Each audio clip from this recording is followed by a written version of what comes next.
Radhe student, paramedic सेमर्स में आपका स्वागत है। पिछली वीडियोस में हमने चेस्ट के बाकी व्यू कवर कर लिए थे। ठीक है, अब इस वीडियो में चेस्ट ओब्लिक व्यू कवर करेंगे। देखो, जो चेस्ट ओब्लिक व्यू होता है ना, वो क्या होता है, जैसे कई बार चेस्ट पीए और चेस्ट एपी के अंदर कुछ बीमारी ऐसी होती है जो हमें दिखाई नहीं देती, या फिर रिब्स का अपर पार्ट होता है वो हमें दिखाई नहीं देता। तो उसको देखने के लिए हम जो चेस्ट है उसका ओब्लिक व्यू परफॉर्म करते हैं। वो कैसे करते हैं वो देखो सबसे पहले हम इंडिकेशन पढ़ेंगे इसके बारे में। Generally 2 type of oblique view. First हमारे पास है एंटीरियर ओब्लिक एंड सेकेंड हमारे पास है पोस्टीरियर ओब्लिक। ठीक है, इसमें भी 2 टाइप है, यानी कि एंटीरियर ओब्लिक भी 2 टाइप से होता है, right anterior oblique and left anterior oblique. And posterior view जो है, पोस्टीरियर ओब्लिक है right posterior oblique, left posterior oblique. देखो, अब सबसे पहले राइट एंटीरियर ओब्लिक का मतलब समझते हैं। यानी कि जैसे एग्जांपल राइट एंटीरियर, तो राइट साइड टच में रहेगी और जो एंटीरियर साइड है वो कैसेट की तरफ रहेगी। एग्जांपल हम राइट साइड कर रहे हैं राइट ओब्लिक, तो जो हमारा राइट साइड है वो कैसेट की टच में रहेगी, और जो हमारा हैंड है वो 45 डिग्री पे हमारा जो आगे वाला हिस्सा घुमा हुआ रहेगा, और जो रेडिएशन है वो हमारे पोस्टीरियर साइड से आएगी। ठीक है, ना कि एंटीरियर साइड से। यानी कि रेडिएशन है जो पोस्टीरियर साइड से आएगी anterior side, that is called right anterior oblique. यानी कि राइट एंटीरियर की तरफ हम झुक गए और ओब्लिक हो गया ये व्यू। ठीक है, 45 डिग्री पे हम रोटेट हो गए और ये ओब्लिक व्यू हो गया। ठीक है, तो इस टाइप से हम करते हैं। Next left anterior oblique, same जैसे ये हो गया, हिप पे हाथ रहेगा और हम लेफ्ट साइड रोटेट हो जाएंगे, यानी कि एंटीरियर साइड कैसेट की तरफ रोटेट होगी। सेम पोस्टीरियर ओब्लिक में करेंगे right posterior oblique. Right posterior oblique में क्या करेंगे, पोस्टीरियर साइड क्या रहेगी टच में, जैसे राइट है तो हम पिछली बार हम अंदर की तरफ घूम रहे थे, इस बार हम बाहर की तरफ, यानी कि जो पोस्टीरियर साइड है वो कैसेट की तरफ रहेगी। यानी कि अगर हम जैसे एग्जांपल हमारी ये है, तो अगर हम पोस्टीरियर साइड लेंगे तो ये पीछे साइड हो जाएगी। और सेम अगर हम राइट एंटीरियर ओब्लिक की बात करें तो ये एंटीरियर साइड, यानी कि जो भी जैसे पोस्टीरियर की बात हो रही है तो जो हमारी बॉडी की जो पोस्टीरियर साइड रहेगी वो कैसेट की तरफ रहेगी। मान लो एंटीरियर की बात हो, जो एंटीरियर साइड रहेगी वो पोस्टीरियर की उसकी तरफ रहेगी, कैसेट की तरफ। बिल्कुल सिंपल है, समझ में। अगर आपको समझ में नहीं आया दोबारा रिपीट कर देता हूँ। जैसे एंटीरियर ओब्लिक और पोस्टीरियर ओब्लिक। एंटीरियर ओब्लिक के अंदर जो एंटीरियर साइड रहेगा, ठीक है, वो रहेगा कैसेट की तरफ। एंड पोस्टीरियर ओब्लिक के अंदर जो पोस्टीरियर यानी कि हमारी बैक साइड रहेगी वो रहेगी कैसेट की तरफ। ठीक है, राइट एंटीरियर, राइट और लेफ्ट का मतलब होता है राइट का, जैसे राइट पोस्टीरियर ओब्लिक आ गया तो राइट साइड रहेगी टच में कैसेट के। अगर लेफ्ट पोस्टीरियर ओब्लिक आता है तो लेफ्ट साइड रहेगी कैसेट के टच में। ठीक है, इसके बारे में जो पोजीशन है वो बाद में आपको डिस्क्राइब कर दूंगा।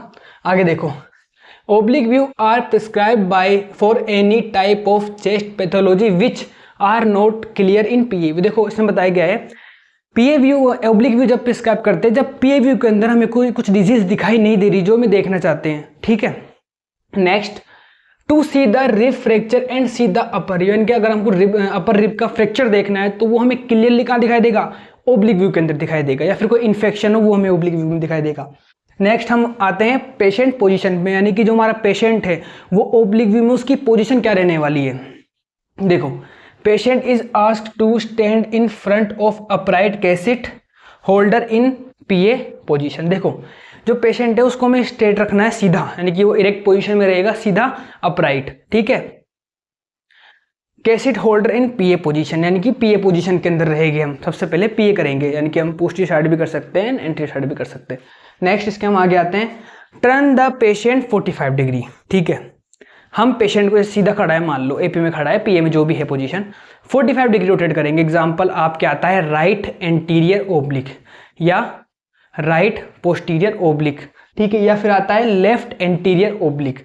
तो लेफ्ट एंटीरियर ओब्लिक की बात करते हैं, तो लेफ्ट यानी कि हमारे लेफ्ट साइड में टच में कर ली एंटीरियर। ठीक है, एंटीरियर का मतलब है हम एंटीरियर के अंदर की तरफ, यानी कि जो हमारा चेस्ट वॉल है वो कैसी की तरफ रहेगा, तो यानी कि हम अंदर की तरफ रोटेट कर रहे हैं, है ना। और ओब्लिक का मतलब है 45 डिग्री पे रोटेट करना है, यानी कि 90 हो गया। एंड मान लो यहाँ से यहाँ तक का जो हमारा एंगल है वो कितना हो गया, 90। अब बिल्कुल मिड में, यानी कि ये जो एंगल है बिल्कुल बीच में हमें रहना है, ये हो गया हमारा ओब्लिक व्यू।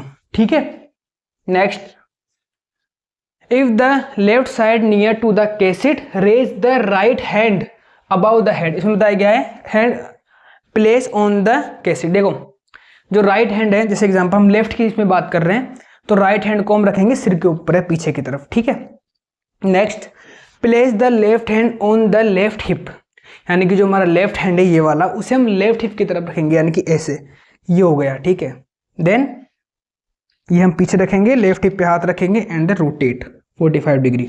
ठीक है, next upper border of cassette should be 2 to 3 centimetre above the shoulder joint, यानी कि जो हमारी कैसेट रहेगी वो 2 से 3 सेंटीमीटर क्या रहेगी, शोल्डर जॉइंट जो हमारा आता है इससे जस्ट ऊपर रहेगी। क्लियर? ठीक है, तो इसकी प्रॉपर पोजीशन अगर हम देखें तो एग्जांपल हम देख रहे हैं लेफ्ट एंटीरियर ओब्लिक की तरफ जाएंगे। तो लेफ्ट एंटीरियर ओब्लिक यानी कि हम सबसे पहले तो हमारी हो गई क्या बोलते हैं, ये हमारी एंटीरियर साइड हो गई एपीवी वाली।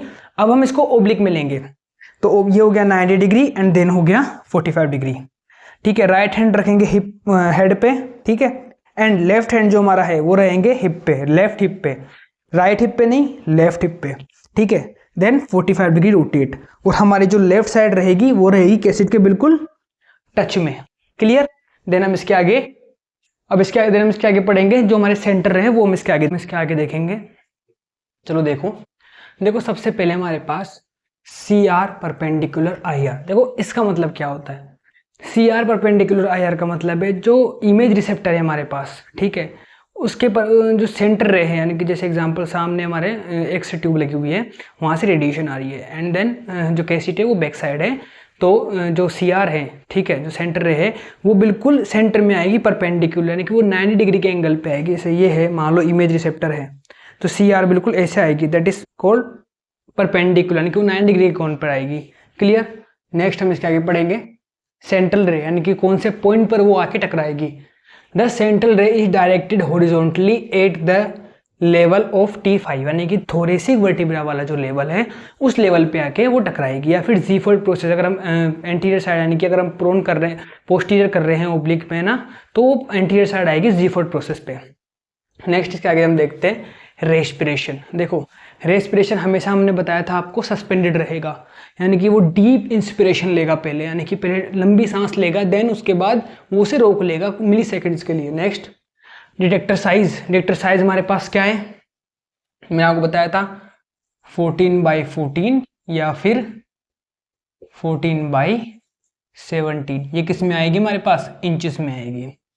नेक्स्ट हम ओरिएंटेशन की बात करते हैं। देखो ओरिएंटेशन क्या होता है ना, चेस्ट में मैं पर्टिकुलर आपको बताता हूँ, ये हम पोर्ट्रेट भी ले सकते हैं एंड लैंडस्केप भी। इसका देखो ये कब लेते हैं, ये डिपेंड करता है पेशेंट पे। देखो अगर पेशेंट हैवी है, यानी कि वो हेल्थी है, उसका वेट ज़्यादा है, ठीक है, फैट जो परसेंटेज है वो ज़्यादा है ना अगर किसी पेशेंट के, तो हम उसको लेटरल के, उसको पोर्ट्रेट की जगह हम उसको लैंडस्केप में भी ले सकते हैं। ठीक है,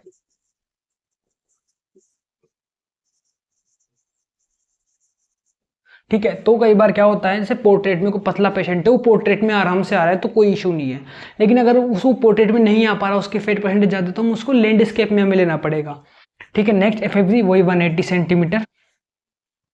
देखो एक्सपोजर की बात करते हैं, केवीएमएस के बारे में मैंने आपको बताया था, ये फ्लक्चुएट होते रहते हैं, ठीक है, अकॉर्डिंग टू एमए, यानी कि किस टेक्निक पे आप काम कर रहे हो।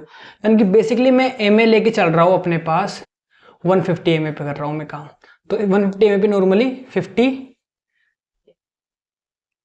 to 55 लगेंगे, एंड जो एमएस होगी 15 to 20, या फिर according to patient weight and उसकी हेल्थ के अकॉर्डिंग ये जो है अपने पास यूनिट्स हैं, ये अपनी फ्लक्चुएट होती रहती है, यानी कि 1-2 यूनिट ऊपर 1-2 यूनिट नीचे।